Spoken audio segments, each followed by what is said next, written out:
I wanted to show you our watering setup here. We got 4 totes here.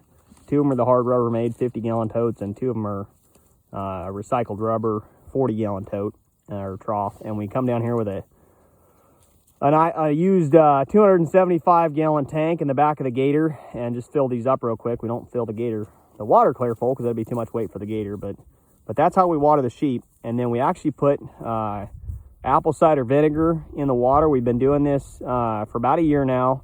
The first 6 months or so, our dosage wasn't quite correct. We weren't feeding quite enough. And for the sheep, we target 1/2 to 3/4 of an ounce per day. And what it does is it re-alkalizes the body, and it helps them to process like some of the stemmier. This is actually a little bit stemmier bale than we've been feeding, but it'll actually allow them to process this kind of stuff and actually utilize all the nutrients out of it. And it's a little harder to tell with sheep manure, being dry like that there, and just, pebbles essentially. But with the cows, it's real easy to tell, taking them from not eating apple cider vinegar to eating apple cider vinegar. Their manure piles will go from real stacked up and, longer particle length, not utilizing all the nutrients, to flat and almost runny consistency, which tells you, hey, they're getting the nutrients from it. So it also helps with parasites, so both for the cows and the sheep. So that's something that is a benefit too with the apple cider vinegar. And we fence them off. We fence the sheep off from ponds and creeks. Of course, the creeks are all dry right now with us being in a drought, but we fence them off from creeks so that and the ponds, so that they're forced to drink it in their daily water, so that way they get the right dose.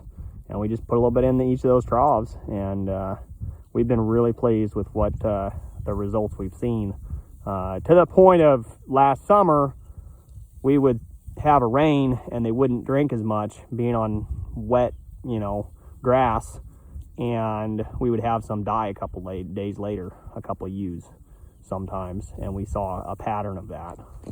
So it's been a game changer for us.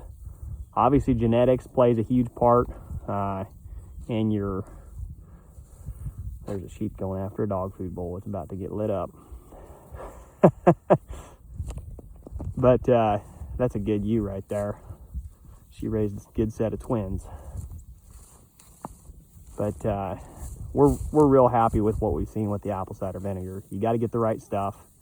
Steve Campbell with Campbell's Daily Apple. That's his website, and he sells the good stuff. And he's got a lot of information on it. And I'd encourage you to look too at there's a Working Cows podcast episode with Dr. Will Winter. He talks a lot about it and the science behind it that I just have kind of a basic understanding of. Those dogs are watching something over there. They see something.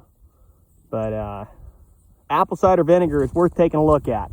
We buy it by the 275-gallon tote with this many animals, obviously. We're using quite a bit. We use about 1.5 gallons a day. And but it's available in smaller quantities. You just got to go to the right source, get the good stuff. You have to get the whole apple stuff.